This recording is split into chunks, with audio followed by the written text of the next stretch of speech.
ಶ್ರೀ ಗಣಪತಿ ಶಾರದಾ ಗುರುಭ್ಯೋ ನಮಃ. ಗುರುಬ್ರಹ್ಮ ಗುರುರ್ವಿಷ್ಣು ಗುರುದೇವೋ ಮಹೇಶ್ವರ. ಗುರು ಸಾಕ್ಷಾತ್ ಪರಬ್ರಹ್ಮ ತಸ್ಮೈ ಶ್ರೀ ಗುರವೇ ನಮಃ. ಶ್ರೋತೃಗಳಿಗೆ ಶ್ರೀ ಸಚ್ಚಿದಾನಂದೇಂದ್ರ ಸರಸ್ವತಿ ಸ್ವಾಮಿಗಳವರು ನೀಡಿರುವ ಭಗವದ್ಗೀತೆ ಕುರಿತಾದ ಉಪನ್ಯಾಸ ಮಾಲಿಕೆಯಲ್ಲಿ ಪರಮೇಶ್ವರನ ಭಾವನೆ ಎಂಬ 57ನೆಯ ಉಪನ್ಯಾಸಕ್ಕೆ ಸ್ವಾಗತ. ಉಪಾಸನೆಗೂ ನಿಧಿಧ್ಯಾಸನಕ್ಕೂ ಇರುವ ತಾರತಮ್ಯವನ್ನು ಹಿಂದಿನ ದಿನ ವಿವರಿಸಿರುತ್ತೇನೆ. ಉಪಾಸನೆ ಎಂದರೆ ಭಾವನಾರೂಪವಾದ ಧ್ಯಾನವು. ಅದನ್ನು ಬಲವಾಗಿ ಸಾಧನೆ ಮಾಡಿದರೆ ವಸ್ತುವು ಇಲ್ಲಿಯೇ ಇದ್ದಂತೆ ಪ್ರತ್ಯಕ್ಷ ರೂಪವಾಗಿ ನಮಗೆ ಅರಿವಾಗುವುದು. ಅದಕ್ಕೆ ಸಾಕ್ಷಾತ್ಕಾರವೆಂದು ಹೆಸರು.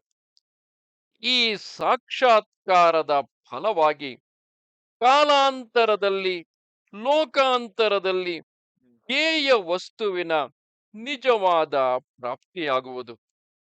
ಆದರೆ ನಿಧಿಧ್ಯಾಸನದ ಪರಿ ಹೀಗಿಲ್ಲ. ಯಾವ ವಸ್ತುವಿನ ತತ್ವವನ್ನು ಅರಿತುಕೊಳ್ಳಬೇಕೋ ಅದರಲ್ಲಿಯೇ ಮನಸ್ಸನ್ನು ಏಕಾಗ್ರತೆಗೊಳಿಸಿದರೆ ಅದು ಇದ್ದಂತೆ ನಮ್ಮ ಅರಿವಿಗೆ ವಿಷಯವಾಗುತ್ತದೆ. ಶಬ್ದವಿಲ್ಲದಿದ್ದರೂ ಶಬ್ದವು ಕೇಳಿಬರುವುದಕ್ಕೂ, ಶಬ್ದವು ದೂರದಲ್ಲಿದ್ದು ನಮ್ಮ ಕಿವಿಗೆ ಕ್ರಮವಾಗಿ ಕೇಳಿಬರುವುದಕ್ಕೂ ಇರುವ ತಾರತಮ್ಯವೇ ಈ ಎರಡು ಬಗೆಯ ಅರಿವುಗಳಿಗೂ ಇರುತ್ತದೆ.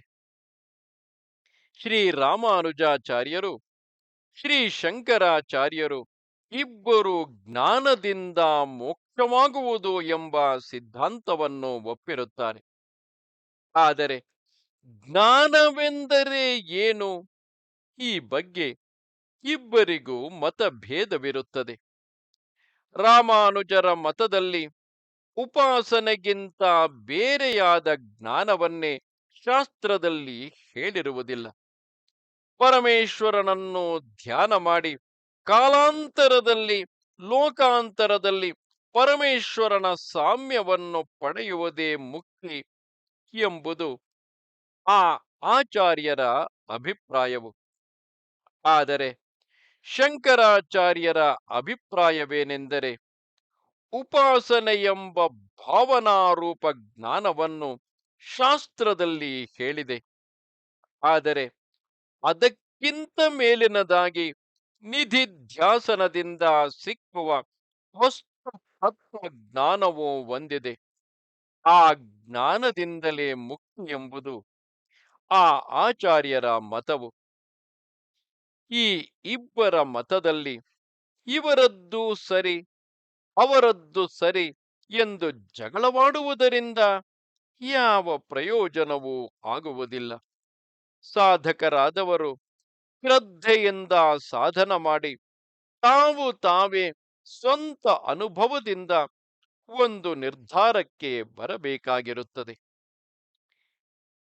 ಇದಂತಿರಲಿ, ಈ 8ನೆಯ ಅಧ್ಯಾಯದಲ್ಲಿ ನಾವು ವಿಚಾರ ಮಾಡುತ್ತಿರುವುದು ಉಪಾಸನಾ ರೂಪವಾದ ಜ್ಞಾನವೆಂಬುದು ಸರ್ವಸಮ್ಮತವಾಗಿರುತ್ತದೆ.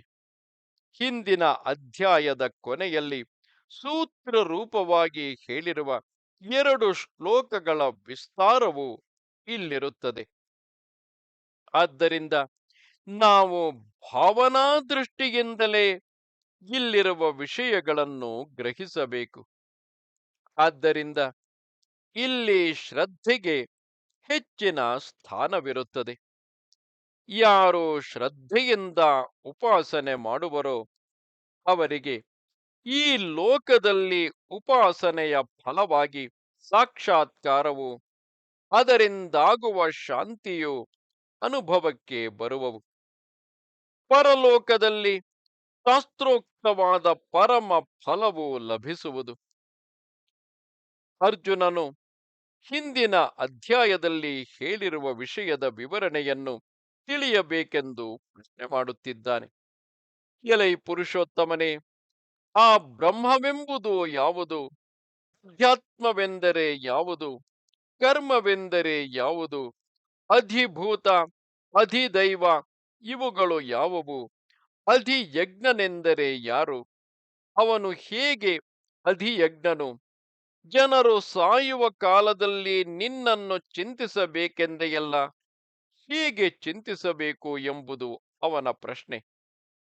ಇದಕ್ಕೆ ಭಗವಂತನು ಕೊಟ್ಟಿರುವ ಉತ್ತರವನ್ನು ಸ್ವಲ್ಪ ವಿವರವಾಗಿ ತಿಳಿದುಕೊಳ್ಳೋಣ. ಅಕ್ಷರಂ ಬ್ರಹ್ಮ ಪರಮಂ ಸ್ವಭಾವೋಧ್ಯಾತ್ಮ ಮುಚ್ಯತೆ ಭೂತ ಭಾವೋದ್ಭವಕರೋ ನಿಸಗ್ಗ ಕರ್ಮ ಸಂಜ್ಞಿತಃ ಅಧಿಭೂತಂ ಕ್ಷರೋ ಭಾವ ಪುರುಷಶ್ಚಾಧಿದೈವತಂ ಅಧಿಯಜ್ಞೋಹಮೇವಾತ್ರ ದೇಹೇ ದೇಹಭೃತಾಂಬರ.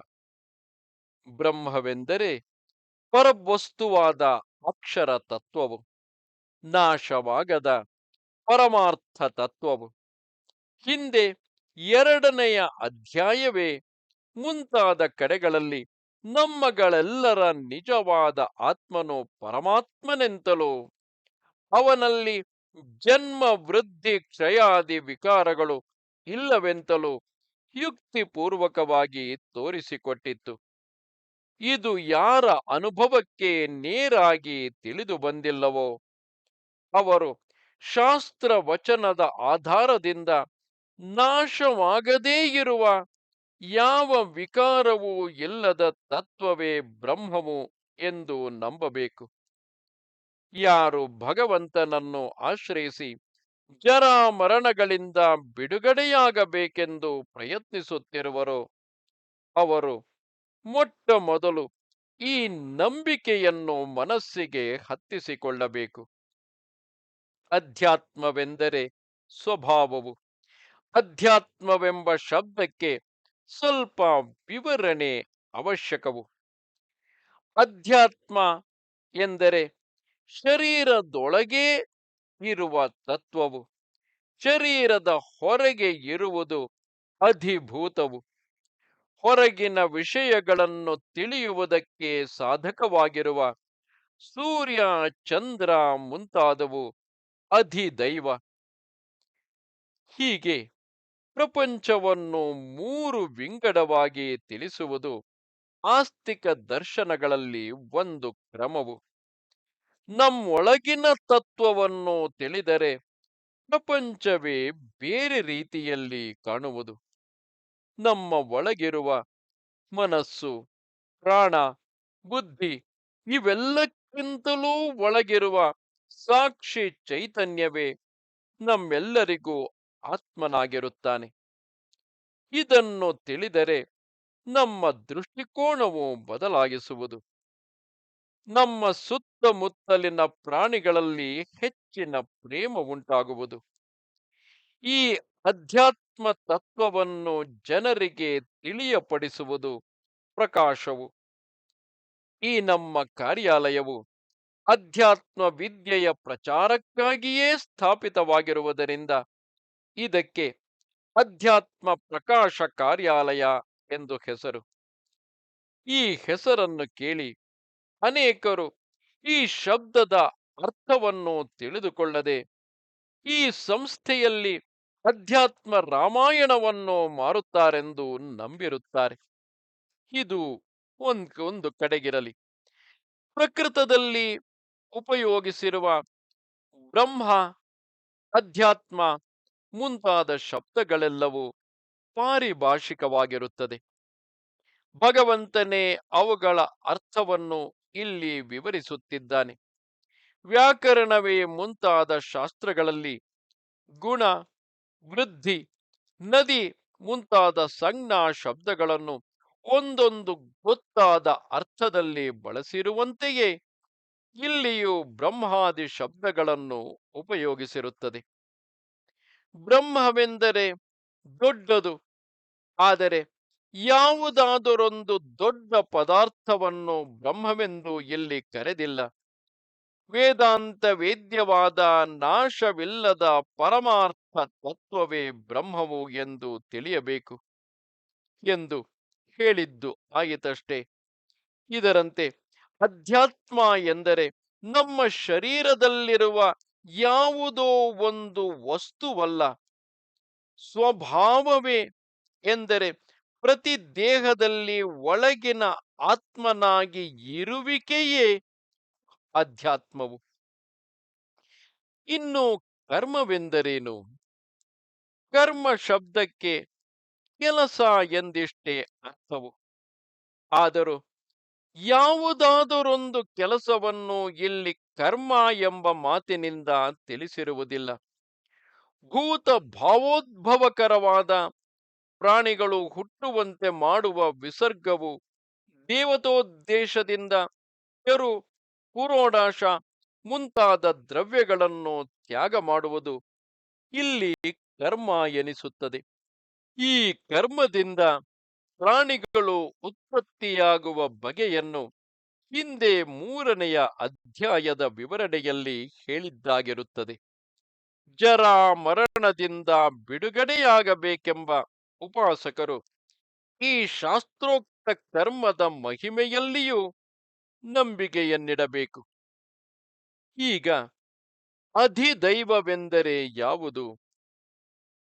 ಪುರುಷನಾದ ಹಿರಣ್ಯಗರ್ಭನು ಆದಿತ್ಯ ಮಂಡಲದೊಳಗೆ ಅದಕ್ಕೆ ಅಭಿಮಾನಿಯಾದ ಒಬ್ಬ ದೇವನು ಇರುವನೆಂದು, ಅವನು ಸರ್ವದೇವಮಯನೆಂದು, ಆತನ ಶಕ್ತಿ ವಿಶೇಷಗಳೇ ದೇವತೆಗಳೆಂದು ವೈದಿಕರು ನಂಬುತ್ತಾರೆ. ಜ್ಞಾನ, ಧರ್ಮ, ವೈರಾಗ್ಯ, ಆನಂದ ಮುಂತಾದವುಗಳು ಆತನಲ್ಲಿ ಇನ್ನಿಲ್ಲವೆನ್ನುವಷ್ಟು ಮಿಗಿಲಾಗಿರುತ್ತವೆ. ಆತನ ಶಕ್ತಿಗಳ ಚೂರುಗಳೇ ನಮ್ಮಗಳಲ್ಲಿಯೂ ಇರುತ್ತವೆ. ನಮ್ಮ ಅಂತಃಕರಣಗಳೆಂಬ ವೃಷ್ಟಿಗಳ ಒಟ್ಟಿಗೆ ಆತನು ಒಡೆಯನು.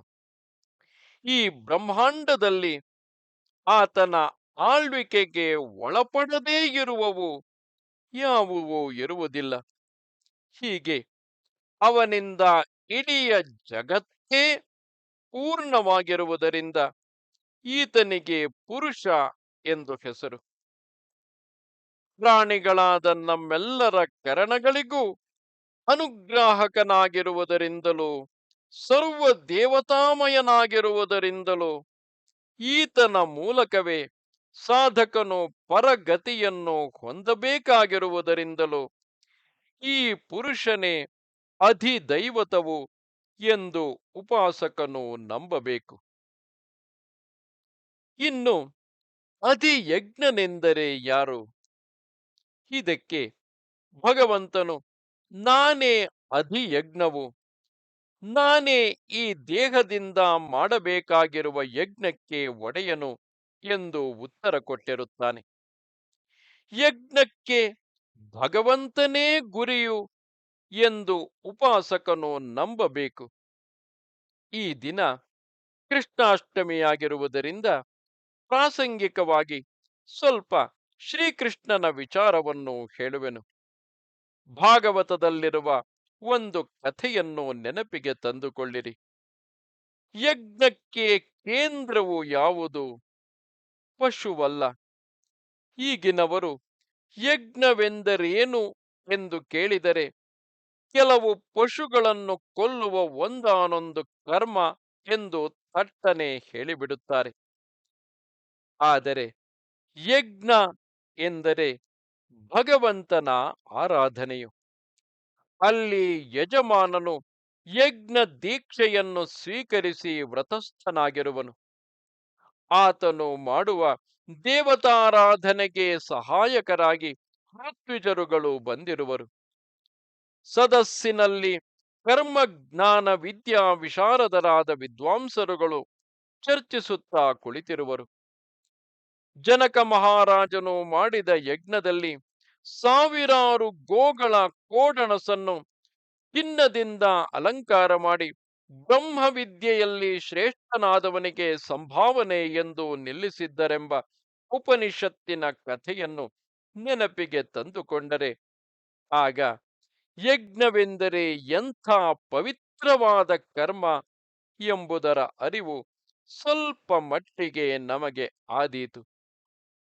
ಇಂಥ ಒಂದು ಯಜ್ಞವು ನಡೆದಿದ್ದ ಕಾಲದಲ್ಲಿ ಶ್ರೀಕೃಷ್ಣನು ತನ್ನ ಗೆಳೆಯರಾದ ಗೋಪಾಲರ ಮೂಲಕವಾಗಿ ಯಜ್ಞವನ್ನು ಮಾಡುತ್ತಿದ್ದ ಬ್ರಾಹ್ಮಣರನ್ನು ಕೇಳಿ ಸ್ವಲ್ಪ ಅನ್ನವನ್ನು ತರುವಂತೆ ಹೇಳಿ ಕಳುಹಿಸಿದನು. ಯಜ್ಞ ಕಾಲದಲ್ಲಿ ಪರಮೇಶ್ವರನ ಪ್ರಸನ್ನತೆಗಾಗಿ ನೂರಾರು ಜನ ಯೋಗ್ಯರಾದ ಬ್ರಾಹ್ಮಣರಿಗೆ ಅನ್ನ ಸಂತರ್ಪಣೆಯಾಗುತ್ತಿರುತ್ತದೆ. ಆದರೆ ಯಜ್ಞಕ್ಕೆ ಒಡೆಯನು ಯಾರು ಎಂಬುದನ್ನು ತಿಳಿಯದೆ ಯಾರಿಗೆ ಅನ್ನವನ್ನು ಹಾಕಿದರೆ ತಾನೇ ಏನು? ದೇಶ ಕಾಲ ಪೃಥಗ್ ದ್ರವ್ಯಂ ಮಂತ್ರತಂತ್ರ ತ್ರಿಜೋಜ್ಞಯ ದೇವತಾ ಯಜಮಾನಶ್ಚ ಕ್ರತುಧರ್ಮಶ್ಚ ಯನ್ಮಯಃ ತಂ ಬ್ರಹ್ಮ ಪರಮಂ ಸಾಕ್ಷಾತ್ ಭಗವಂತಮಧೋಕ್ಷಜಂ ಮನುಷ್ಯ ದೃಷ್ಟ್ಯಾ ದುಷ್ಪ್ರಜ್ಞ ಮತ್ಯಾತ್ಮಾನೋ ನಮೇನಿರೆ.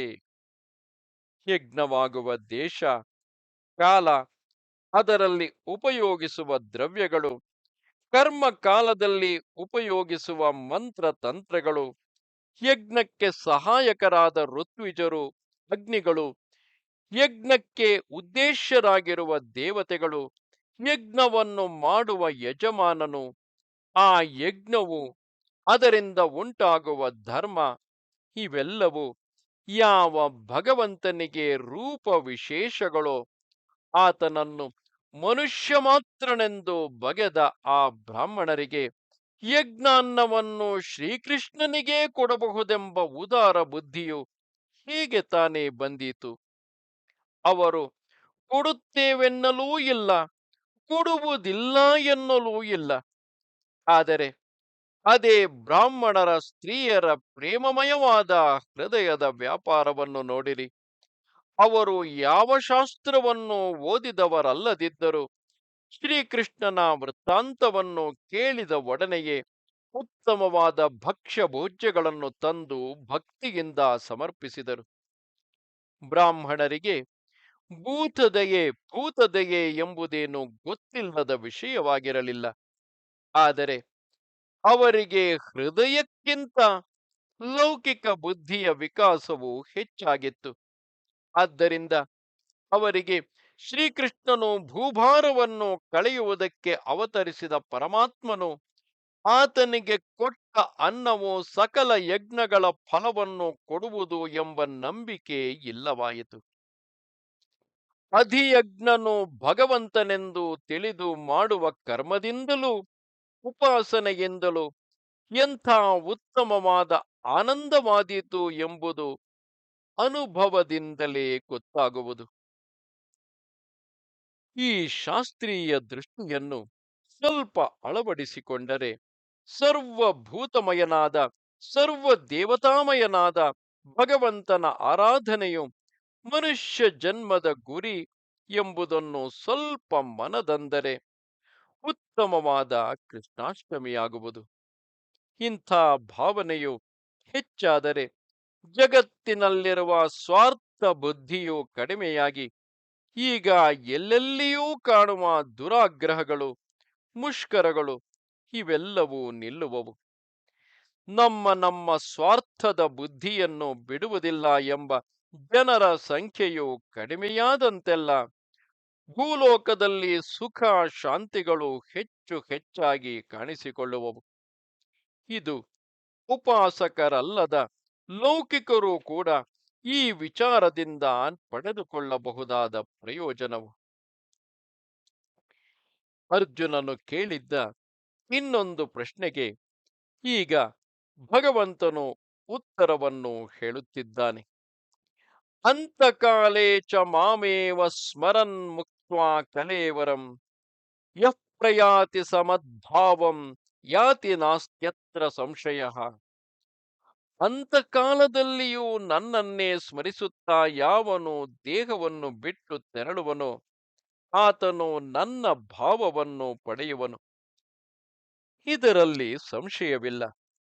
ಅಂತಕಾಲದಲ್ಲಿಯೂ ಪರಮಾತ್ಮನ ವಾಸನೆ ಇರಬೇಕೆಂದು ತಿಳಿಸುವ ಕ ಶಬ್ದವನ್ನು ಲಕ್ಷ್ಯದಲ್ಲಿಡಬೇಕು.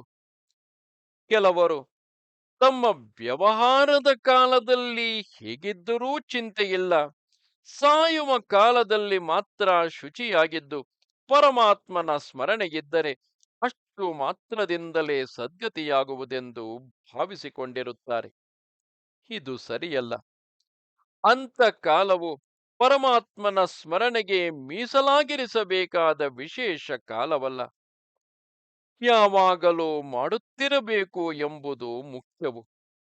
ಆದರೆ ಅಂತಕಾಲದಲ್ಲಿ, ಅಂದರೆ ಸಾಯುವ ವೇಳೆಯಲ್ಲಿ, ಮನುಷ್ಯನು ತನ್ನ ಇಡೀ ಬಾಳಿನಲ್ಲಿ ಏತೇತರಲ್ಲಿ ಆಸಕ್ತಿಯನ್ನು ಇಟ್ಟುಕೊಂಡಿದ್ದನೋ ಅದನ್ನು ಅಗಲಿ ಹೋಗುವೆವಲ್ಲ ಎಂಬ ಕೊರಗು ವಿಶೇಷವಾಗಿ ಹತ್ತಿಕೊಳ್ಳುವ ಸಂಭವವು ಹೆಚ್ಚಾಗಿದೆ. ಇದರಿಂದ ದೇಹವನ್ನು ಸಂಕಟವಿಲ್ಲದೆ ಬಿಟ್ಟು ಹೋಗುವುದು ಸಾಧ್ಯವಾಗುವುದಿಲ್ಲ. ಮುಂದಿನ ಜನ್ಮದ ಕರ್ಮ ಫಲ ಭೋಗಕ್ಕೂ ಈ ಅಂತಕಾಲದ ವಾಸನೆಯು ಕಾರಣವಾಗಿರುತ್ತದೆ. ಆದ್ದರಿಂದ ಅಂತಕಾಲದಲ್ಲಿ ನಮ್ಮ ಅಂತಃಕರಣದ ವಾಸನೆಗಳು ಹೇಗೆ ಇರುತ್ತವೆಂಬ ಬಗ್ಗೆ ನಾವು ಎಚ್ಚರಿಕೆಯಿಂದಿರಬೇಕು. ಅಂತಕಾಲದಲ್ಲಿ ಪರಮಾತ್ಮನನ್ನೇ ಸ್ಮರಿಸುತ್ತಿರಬೇಕು. ಮತ್ತೆ ಯಾವುದರ ಚಿಂತೆಯೂ ಮನಸ್ಸಿಗೆ ಹತ್ತಿಕೊಳ್ಳಬಾರದು. ಇದು ಬಹಳ ಮುಖ್ಯ. ಆರ್ತರಾದವರು, ಸಂಸಾರದ ಭಾರದಿಂದ ಕುಸಿದಿರುವವರು, ಮೈಕೈಗಳಲ್ಲಿಯೂ ಮನಸ್ಸಿನಲ್ಲಿಯೂ ಸಡಿಲು ಬಿದ್ದವರು, ತಮಗೆ ಯಾವುದೋ ಒಂದು ಭಯವು ಬಂದು ಆವರಿಸಿಕೊಳ್ಳಬಹುದೆಂಬ ದಿಗಿಲಿನಲ್ಲಿ ಇರುವವರು, ಭಯಂಕರವಾದ ಬೇನೆಗಳಲ್ಲಿ ಬಿದ್ದಿರುವವರು, ಇಂಥವರೆಲ್ಲರೂ ನಾರಾಯಣ ಎಂಬ ಶಬ್ದವೊಂದನ್ನೇ ಗಟ್ಟಿಯಾಗಿ ಉಚ್ಚರಿಸಿದ ಮಾತ್ರದಿಂದ ದುಃಖಗಳೆಲ್ಲದರಿಂದಲೂ ಬಿಡುಗಡೆಯಾಗಿ ಸುಖಿಗಳಾಗುವರು ಎಂದು ಬಲ್ಲವರು ಹೇಳುತ್ತಾರೆ. ಅಂತಕಾಲದಲ್ಲಿ ಈ ಅನರ್ಥ ಪರಂಪರೆಯೆಲ್ಲವೂ ನಮ್ಮ ಮುಂದೆ ಬಂದು ನಮ್ಮನ್ನು ಬೆದರಿಸುತ್ತಿರುತ್ತದೆ. ಹೀಗಿರುವುದರಿಂದ ಆಗ ಪರಮಾತ್ಮನ ಸ್ಮರಣೆಯು ಎಂದಿಗಿಂತಲೂ ಬಲವಾಗಿರಬೇಕೆಂಬುದು ನ್ಯಾಯವಾಗಿರುತ್ತದೆ. ನಮ್ಮ ಆರ್ತಿಗಳು, ಮನಸ್ಸಿನ ಸೋಲುಗಳು, ಅಂಜಿಕೆಗಳು, ರೋಗ ರುಜಿನಗಳು ಇವೆಲ್ಲಕ್ಕೂ ಅನಾತ್ಮವಾದ ವಿಷಯಗಳ ಚಿಂತನೆಯೇ ಮೂಲವಾಗಿರುತ್ತದೆಯಾದ್ದರಿಂದ ಪರಮಾತ್ಮನನ್ನು ಬಿಟ್ಟು ಮತ್ತೆ ಯಾವುದನ್ನೂ ಮನಸ್ಸಿಗೆ ತಂದುಕೊಳ್ಳಬಾರದೆಂಬುದು ಯುಕ್ತವೇ ಆಗಿರುತ್ತದೆ. ಇವೆರಡು ಉಪಾಸನೆಯ ಅಂಗಗಳು. ಪರಮಾತ್ಮನನ್ನೇ ಚಿಂತಿಸುತ್ತಿರಬೇಕು, ಮತ್ತೆ ಏನನ್ನು ಚಿಂತಿಸಬಾರದು, ಸಾಯುವವರೆಗೂ ಹೀಗೆಯೇ ಚಿಂತಿಸುತ್ತಿರಬೇಕು ಎಂದು ಬ್ರಹ್ಮಸೂತ್ರದಲ್ಲಿ ಬಾದರಾಯಣರು ಉಪಾಸನೆಯು ಫಲಕಾರಿಯಾಗುವುದಕ್ಕೆ ಬೇಕಾದ ಸಾಧನ ಕ್ರಮವನ್ನು ನಿರ್ಣಯಿಸಿರುತ್ತಾರೆ. ಅದನ್ನೇ ಇಲ್ಲಿ ಅಂತಕಾಲೇ ಚ ಮಾಮೇವ ಸ್ಮರನ್ ಎಂಬ ವಾಕ್ಯದಿಂದ ತಿಳಿಸಿರುತ್ತದೆ. ಅಂತಕಾಲದಲ್ಲಿಯೂ ಭಗವಂತನನ್ನು ಸ್ಮರಣೆಗೆ ತಂದುಕೊಂಡದ್ದಕ್ಕೆ ಉದಾಹರಣೆಯಾಗಿ ಅಜಮಿಳನ ಕಥೆಯನ್ನು ಜನರು ನೆನಪಿಗೆ ತಂದುಕೊಳ್ಳುವುದುಂಟು. ಆದರೆ ಇದಕ್ಕಾಗಿ ಪುರಾಣ ಕಾಲಕ್ಕೇ ಹೋಗಬೇಕಾದ ಅವಶ್ಯಕತೆ ಇರುವುದಿಲ್ಲ. ಈ ಕಲಿಕಾಲದಲ್ಲಿಯೂ ಕೆಲವು ಉತ್ತಮವಾದ ಉದಾಹರಣೆಗಳು ನಮಗೆ ಸಿಕ್ಕುತ್ತವೆ. ದಾವಣಗೆರೆಯಲ್ಲಿ ನಾನು ಇದ್ದ ಸಮಯದಲ್ಲಿ ಒಂದು ಸಲ ಪ್ಲೇಗು ಬಂದಿತು. ನನ್ನ ಸ್ನೇಹಿತರು ವೀರಬಸಯ್ಯ ಎಂಬುವರೊಬ್ಬರ ಹೆಂಡತಿಗೂ ಆ ಸಾಂಕ್ರಾಮಿಕ ರೋಗದ ಚಿಹ್ನೆಗಳು ಕಾಣಿಸಿಕೊಂಡವು. ಆಕೆಯು ಕೂಡಲೇ ಶಿವಪಂಚಾಕ್ಷರಿಯನ್ನು ಜಪಿಸುವುದಕ್ಕೆ ಪ್ರಾರಂಭಿಸಿದಳು. ತಾನು ಆ ಮಂತ್ರವನ್ನು ಉಚ್ಚರಿಸುವುದಕ್ಕೆ ಅಶಕ್ತಳಾಗಬಹುದೆಂದು ತಿಳಿದು ಇಬ್ಬರು ಜಂಗಮಯ್ಯಗಳಿಂದ ತನ್ನ ಎರಡು ಕಿವಿಗಳಲ್ಲಿಯೂ ಆ ಮಂತ್ರವನ್ನು ಹೇಳಿಸುವಂತೆ ಏರ್ಪಡಿಸಿಕೊಂಡಳು. ತನಗಾಗಿ ಅಳುವವರನ್ನು ಅಲ್ಲಿ ನಿಲ್ಲದಂತೆ ದೂರ ಕಳುಹಿಸಿದಳು. ಹೀಗೆ ಪರಮಶಿವನ ಚಿಂತೆಯಿಂದಲೇ ಶಾಂತ ಚಿತ್ತಳಾಗಿ ದೇಹವನ್ನು ಬಿಟ್ಟಳು ಆ ಧನ್ಯೆ. ಇಂಥ ಉದಾಹರಣೆಗಳನ್ನು ನಿಮ್ಮಲ್ಲಿಯೂ ಕೆಲವರು ಕಂಡಿರಬಹುದು.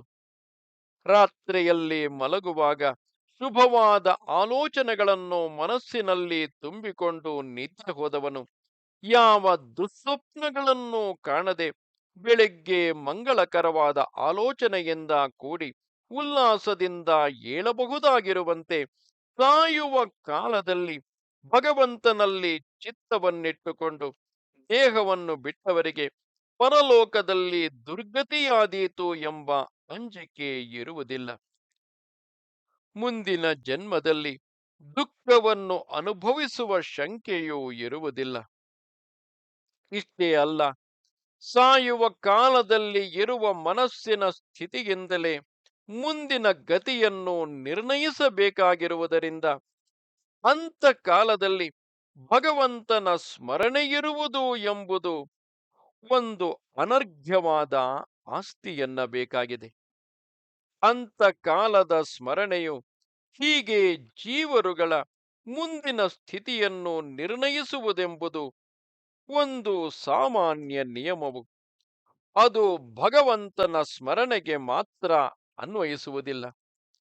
ಏಕೆಂದರೆ ಯಯ್ಯಂ ವಾಪಿ ಸ್ಮರನ್ ಭಾವಂ ತ್ಯಜತ್ಯಂತೆ ಕಲೇವರಂ ತಂತಮೇವೈತಿ ಕೌಂತೆಯ ತದಾ ತದ್ಭಾವ ಭಾವಿತಃ.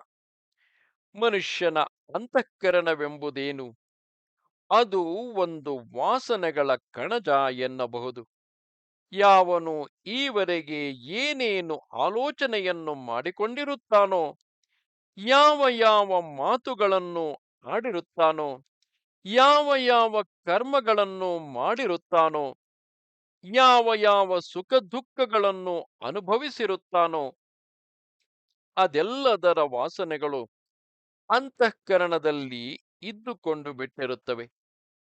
ಎಷ್ಟೇ ಅಲ್ಪವಾಗಿರಲಿ, ಯಾವ ನಡೆಯಾಗಲಿ, ನುಡಿಯಾಗಲಿ, ಆಲೋಚನೆಯಾಗಲಿ ತನ್ನ ವಾಸನೆಯೊಂದನ್ನು ಬಿಟ್ಟೇ ತನ್ನ ವ್ಯಕ್ತ ಸ್ವರೂಪವನ್ನು ಮರೆಮಾಡಿಕೊಳ್ಳುತ್ತದೆ. ಈ ವಾಸನೆಗಳ ರಾಶಿಯನ್ನೇ ನಾವು ಸಂಚಿತ ಕರ್ಮ ಎಂಬ ಹೆಸರಿನಿಂದ ಕರೆಯುವುದು. ಈ ವಾಸನೆಗಳೆಲ್ಲ ತೀರಾ ಅವ್ಯಕ್ತವಾಗಿದ್ದರೂ ನಿರ್ವ್ಯಾಪಾರವಾಗಿರುತ್ತವೆ ಎಂದು ತಿಳಿಯಬಾರದು. ಭೂಮಿಯಲ್ಲಿರುವ ಬಗೆ ಬಗೆಯ ಬೀಜಗಳು ಮಳೆ ಬರುತ್ತಲೋ ಮೊಳಕೆಯಾಗುವಂತೆ ತಮಗೆ ಅನುಗುಣವಾದ ಹೊರಗಿನ ಸನ್ನಿವೇಶಗಳು ದೊರಕಿದ ಕೂಡಲೇ ಅವು ರೂಪಿಸಿಕೊಂಡು ಮತ್ತೆ ವ್ಯಕ್ತವಾಗುವವು. ಈ ರೀತಿಯಲ್ಲಿ ವ್ಯಕ್ತವಾಗಿರುವ ಭಾವಗಳೇ ಈಗ ಪ್ರಾರಬ್ಧ ಕರ್ಮ ಎನ್ನಿಸಿಕೊಂಡಿರುತ್ತವೆ. ಪ್ರಾರಬ್ಧ ಕರ್ಮದ ಫಲವಾದ ಈಗಿನ ನಮ್ಮ ಭಾವನೆಗಳು ಪ್ರಬಲವಾಗಿರುವುದರಿಂದ ಮೇಲಕ್ಕೇಳಬೇಕೆಂದು ಕತ್ತೆತ್ತುತ್ತಿರುವ ಸಂಚಿತ ಭಾವನೆಗಳನ್ನು ಅಮುಕಿಟ್ಟುಕೊಂಡಿರುತ್ತವೆ. ಈ ಮೇಲಿನ ಒತ್ತಡವು ಹೋದಾಗ ಯಾವುದು ಮೊದಲು ಎದ್ದುಕೊಳ್ಳುವುದೋ ಯಾರು ಬಲ್ಲರು. ಆದ್ದರಿಂದ ಆಗ ಎಚ್ಚರಿಕೆಯಿಂದ ಇರಬೇಕು. ಹೀಗೆ ಪರಲೋಕದಲ್ಲಿ ದುರ್ಗತಿಯ ಅಂಜಿಕೆಯು, ಮುಂದಿನ ಜನ್ಮದಲ್ಲಿ ದುಃಖವನ್ನು ಅನುಭವಿಸುವ ಶಂಕೆಯೂ ಇರುವುದಿಲ್ಲ. ಇಷ್ಟೇ ಅಲ್ಲ, ಸಾಯುವ ಕಾಲದಲ್ಲಿರುವ ಮನಸ್ಸಿನ ಸ್ಥಿತಿಯಿಂದಲೇ ಮುಂದಿನ ಗತಿಯನ್ನು ನಿರ್ಣಯಿಸಬೇಕಾಗಿರುವುದರಿಂದ ಅಂತ ಕಾಲದಲ್ಲಿ ಭಗವಂತನ ಸ್ಮರಣೆಯಿರುವುದೆಂಬುದು ಒಂದು ಅನರ್ಘ್ಯವಾದ ಆಸ್ತಿ ಎನ್ನಬೇಕಾಗಿದೆ. ಅಂತ ಕಾಲದ ಸ್ಮರಣೆಯು ಹೀಗೆ ಜೀವರುಗಳ ಮುಂದಿನ ಸ್ಥಿತಿಯನ್ನು ನಿರ್ಣಯಿಸುವುದೆಂಬುದು ಒಂದು ಸಾಮಾನ್ಯ ನಿಯಮವು. ಅದು ಭಗವಂತನ ಸ್ಮರಣೆಗೆ ಮಾತ್ರ ಅನ್ವಯಿಸುವುದಿಲ್ಲ. ಏಕೆಂದರೆ ಯಯ್ಯಂ ವಾಪಿ ಸ್ಮರನ್ ಭಾವಂ ತ್ಯಜತ್ಯಂತೆ ಕಲೇವರಂ ತಂತಮೇವೈತಿ ಕೌಂತೆಯ ಸದಾ ತದ್ಭಾವ ಭಾವಿತಃ. ಮನುಷ್ಯನ ಅಂತಃಕರಣವೆಂಬುದೇನು? ಅದು ಒಂದು ವಾಸನೆಗಳ ಕಣಜವೆನ್ನಬಹುದು. ಯಾವನು ಈವರೆಗೆ ಏನೇನು ಆಲೋಚನೆಯನ್ನು ಮಾಡಿಕೊಂಡಿರುತ್ತಾನೋ, ಯಾವ ಯಾವ ಮಾತುಗಳನ್ನು ಆಡಿರುತ್ತಾನೋ, ಯಾವ ಯಾವ ಕರ್ಮಗಳನ್ನು ಮಾಡಿರುತ್ತಾನೋ, ಯಾವ ಯಾವ ಸುಖ ದುಃಖಗಳನ್ನು ಅನುಭವಿಸಿರುತ್ತಾನೋ, ಅದೆಲ್ಲದರ ವಾಸನೆಗಳು ಅಂತಃಕರಣದಲ್ಲಿ ಇದ್ದುಕೊಂಡು ಬಿಟ್ಟಿರುತ್ತವೆ. ಎಷ್ಟೇ ಅಲ್ಪವಾಗಿರಲಿ, ಯಾವ ನಡೆಯಾಗಲಿ, ನುಡಿಯಾಗಲಿ, ಆಲೋಚನೆಯಾಗಲಿ ತನ್ನ ವಾಸನೆಯೊಂದನ್ನು ಬಿಟ್ಟೇ ತನ್ನ ವ್ಯಕ್ತ ಸ್ವರೂಪವನ್ನು ಮರೆಮಾಡಿಕೊಳ್ಳುತ್ತದೆ. ಈ ವಾಸನೆಗಳ ರಾಶಿಯನ್ನೇ ನಾವು ಸಂಚಿತ ಕರ್ಮವೆಂಬ ಹೆಸರಿನಿಂದ ಕರೆಯುವುದು. ಈ ವಾಸನೆಗಳೆಲ್ಲ ತೀರಾ ಅವ್ಯಕ್ತವಾಗಿದ್ದರೂ ನಿರ್ವ್ಯಾಪಾರವಾಗಿರುತ್ತವೆ ಎಂದು ತಿಳಿಯಬಾರದು. ಭೂಮಿಯಲ್ಲಿರುವ ಬಗೆ ಬಗೆಯ ಬೀಜಗಳು ಮಳೆ ಬೀಳುತ್ತಲೂ ಮೊಳಕೆಯಾಗುವಂತೆ ತಮಗೆ ಅನುಗುಣವಾದ ಹೊರಗಿನ ಸನ್ನಿವೇಶಗಳು ದೊರಕಿದ ಕೂಡಲೇ ಅವು ರೂಪಿಸಿಕೊಂಡು ಮತ್ತೆ ವ್ಯಕ್ತವಾಗುವವು.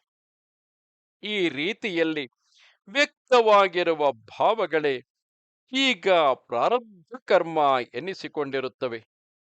ಪ್ರಾರಬ್ಧ ಕರ್ಮದ ಫಲವಾದ ಈಗಿನ ನಮ್ಮ ಭಾವನೆಗಳು ಪ್ರಬಲವಾಗಿರುವುದರಿಂದ ಮೇಲಕ್ಕೇಳಬೇಕೆಂದು ಎತ್ತುತ್ತಿರುವ ಸಂಚಿತ ಭಾವನೆಗಳನ್ನು ಅಮುಕಿಟ್ಟುಕೊಂಡಿರುತ್ತೇವೆ. ಈ ಮೇಲಿನ ಒತ್ತಡವು ಹೋದಾಗ ಯಾವುದು ಮೊದಲು ಎದ್ದುಕೊಳ್ಳುವುದೋ ಯಾರು ತಾನೇ ಬಲ್ಲರು.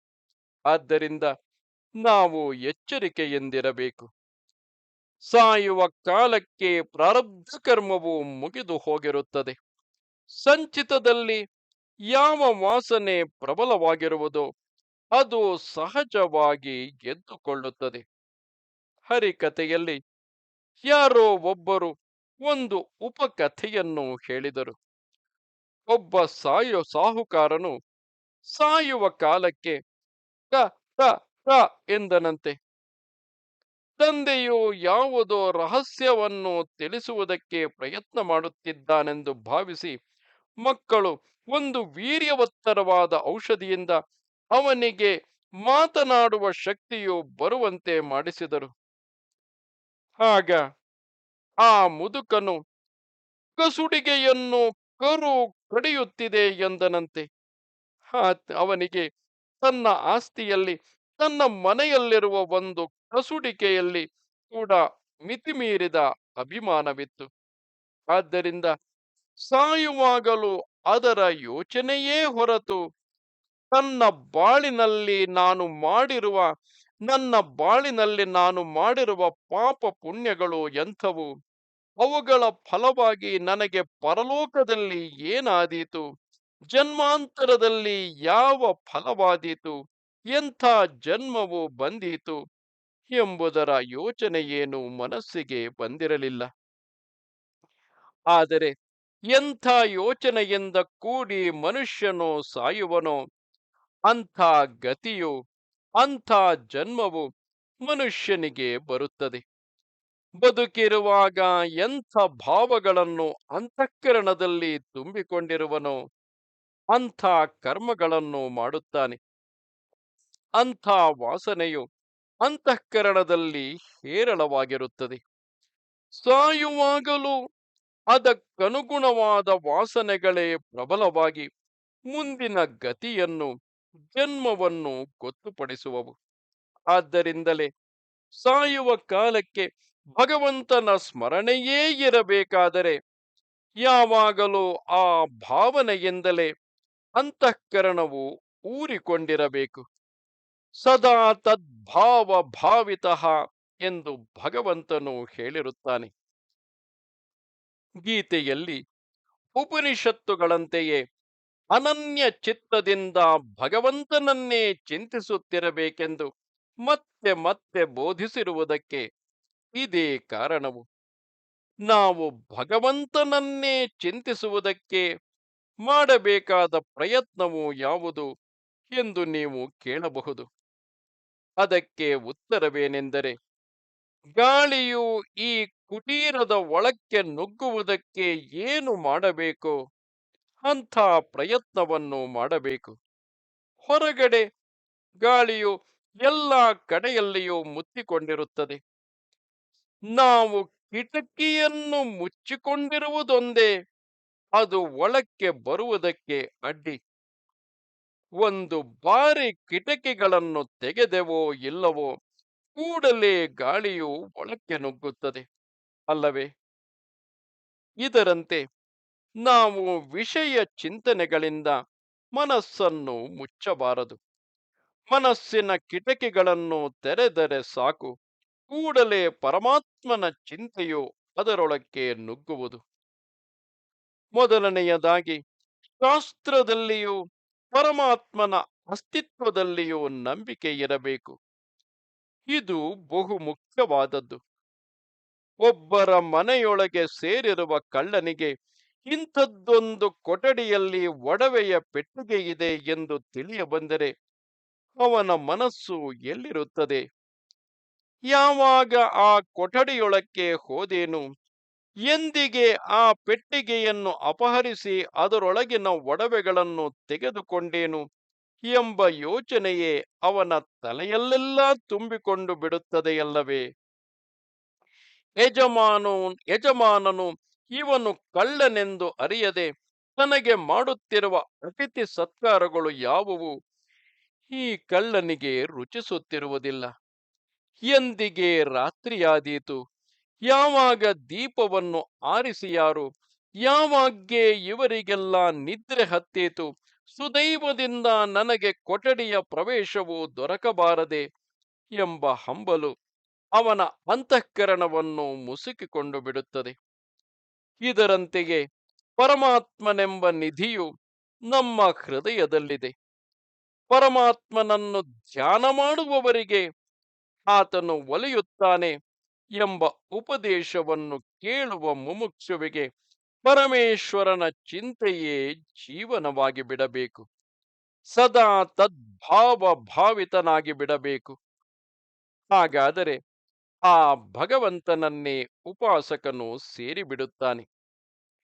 ಭಗವಂತನು ನಿಶ್ಚಯವಾಗಿ ಇರುತ್ತಾನೆ, ಆತನೇ ನಮ್ಮ ಯೋಗಕ್ಷೇಮಗಳನ್ನು ನೋಡಿಕೊಳ್ಳುತ್ತಾನೆ ಎಂಬ ನಂಬಿಕೆಯು ಬಲವಾಗಿ ಬಿಟ್ಟರೆ ನಮ್ಮ ಹೃದಯವನ್ನೇ ಆತನಿಗೆ ಅರ್ಪಿಸಿ ಬಿಡುವೆವು. ನಮ್ಮ ಜೀವನದ ತೊಡರುಗಳನ್ನೆಲ್ಲ ಆತನಿಗೆ ಹೇಳಿಕೊಳ್ಳುವೆವು. ಆತನು ನಮ್ಮ ಪಾಲಿಗೆ ಮಿಕ್ಕದ್ದೆಲ್ಲಕ್ಕಿಂತಲೂ ನಿಶ್ಚಯವಾಗಿರುವ ಪರಮ ಸತ್ಯವೆಂಬ ಭಾವನೆಯು ನಮ್ಮ ಅಂತಃಕರಣದಲ್ಲಿ ಕ್ಷಣ ಕ್ಷಣಕ್ಕೂ ಹೆಚ್ಚುತ್ತಿರುತ್ತದೆ. ನಮ್ಮ ಕಷ್ಟಗಳನ್ನು ಆತನಲ್ಲದೆ ಮತ್ತೆ ಯಾರಲ್ಲಿ ಬಿಚ್ಚಿ ಹೇಳಿಕೊಳ್ಳಬಹುದು? ನಾನು ಓದಿದ ಒಂದು ಇಂಗ್ಲಿಷ್ ಪುಸ್ತಕದಲ್ಲಿ ಈ ಕಥೆಯಿದೆ. ಇದು ಕಲ್ಪಿತ ಕಥೆಯಲ್ಲ, ಹೀಗೆಯೇ ನಡೆಯಿತು ಎಂದು ಆ ಪುಸ್ತಕದಲ್ಲಿ ಇದ್ದಂತೆ ನನ್ನ ನೆನಪು. ಒಬ್ಬ ಕೆಲಸಗಾರನು ಒಂದು ಗಣಿಯಲ್ಲಿ ಒಂದಂಶದ ಪಾಲಿನ ಮೇಲೆ ಕೆಲಸ ಮಾಡುತ್ತಿದ್ದನು. ಗಣಿಯಲ್ಲಿ ಈತನು ಎಷ್ಟು ಅದಿರನ್ನು ತೆಗೆಯುತ್ತಾನೋ ಅದರಲ್ಲಿ ಇಂತಿಷ್ಟು ಇವನ ಪಾಲಿಗೆ ಬರಬೇಕೆಂದು ಕರಾರಿನ ಮೇಲೆ ಇವನು ಕೆಲಸಕ್ಕೆ ಸೇರಿಕೊಂಡಿದ್ದನು. ತಿಂಗಳಿಗೆ ಇಷ್ಟೆಂಬ ನಿಗದಿಯಾದ ಸಂಬಳವೇನೂ ಇವನಿಗೆ ಇರಲಿಲ್ಲ. ಅದಿರು ಸಿಕ್ಕರೆ ಫಲವುಂಟು, ಇಲ್ಲದಿದ್ದರೆ ಇಲ್ಲ. ಒಂದು ಸಲ ಇವನು ತಿಂಗಳೆಲ್ಲ ಕೆಲಸ ಮಾಡಿದರೂ ಒಂದು ಕಾಸು ಪ್ರತಿಫಲ ಇಲ್ಲದಾಯಿತು. ಒಂದು ದಿನ ಶನಿವಾರ ರಾತ್ರಿ. ಆ ದಿನ ತಿನ್ನುವುದಕ್ಕೆ ಏನೇನೂ ಮನೆಯಲ್ಲಿಲ್ಲ, ಕೊಳ್ಳುವುದಕ್ಕೆ ಕೈಯಲ್ಲಿ ಕಾಸೂ ಇಲ್ಲ. ಮಕ್ಕಳೆಲ್ಲ ಮಲಗಿಕೊಂಡರು. ಆಗ ಇವನು ಮನಸ್ಸಿನಲ್ಲಿ ಚಿಂತಾಕ್ರಾಂತನಾಗಿ ಏಕಾಂತದಲ್ಲಿ ಕ್ರಿಶ್ಚಿಯನ್ನರ ಪದ್ಧತಿಯಂತೆ ಮೊಣಕಾಲೂರಿ ದೇವರನ್ನು ಹೀಗೆಂದು ಬೇಡಿಕೊಂಡನು: ದೇವ, ನಾನು ಹೊಟ್ಟೆಗಿಲ್ಲದೆ ಸತ್ತರೆ ಚಿಂತೆಯಿಲ್ಲ, ಆದರೆ ಈ ಮಕ್ಕಳು, ಈ ಮುದ್ದು ಮಕ್ಕಳು, ಇವರು ಹೊಟ್ಟೆಗಿಲ್ಲದೆ ಸಾಯುತ್ತಿರುವರಲ್ಲ, ಇದನ್ನು ನಾನು ತಾಳಲಾರೆ. ನಿನಗೆ ಇದು ಸಹಿಸುತ್ತದೆಯೇನು? ಈ ದೀನ ಪ್ರಾರ್ಥನೆಯು ಮುಗಿಯುವ ಹೊತ್ತಿಗೆ ಯಾರೋ ಕದ ತಟ್ಟಿದಂತೆ ಆಯಿತು. ಯಾರು? ಉತ್ತರವಿಲ್ಲ. ಯಾರು? ನಾನು. ನಾನು ಎಂದರೆ ನಾನು. ಕದ ತೆಗೆದು ನೋಡುತ್ತಾನೆ, ಯಾರೂ ಇಲ್ಲ. ಆದರೆ ಒಂದು ಬುಟ್ಟಿಯಲ್ಲಿ ಹಣ್ಣು, ರೊಟ್ಟಿ ಮುಂತಾದದ್ದು ತುಂಬಿದೆ. ಈ ಕಥೆಯಲ್ಲಿ ನಾವು ತಿಳಿಯಬೇಕಾದದ್ದೆಲ್ಲ ಇಷ್ಟೇ.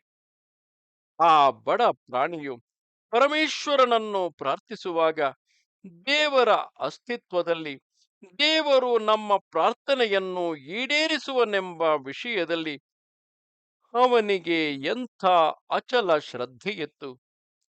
ಇದೇ ಶ್ರದ್ಧೆಯು ಉಪಾಸಕನಿಗೆ ಇರಬೇಕು. ನಮಸ್ತೆ ಶಾರದೆ ದೇವಿ, ಕಾಶ್ಮೀರ ಪುರವಾಸಿನಿ, ತ್ವಾಮಹಂ ಪ್ರಾರ್ಥೆಗೆ ನಿತ್ಯಂ, ವಿದ್ಯಾದಾನಂಚ ದೇಹಿಮೆ. ನಮಸ್ಕಾರ.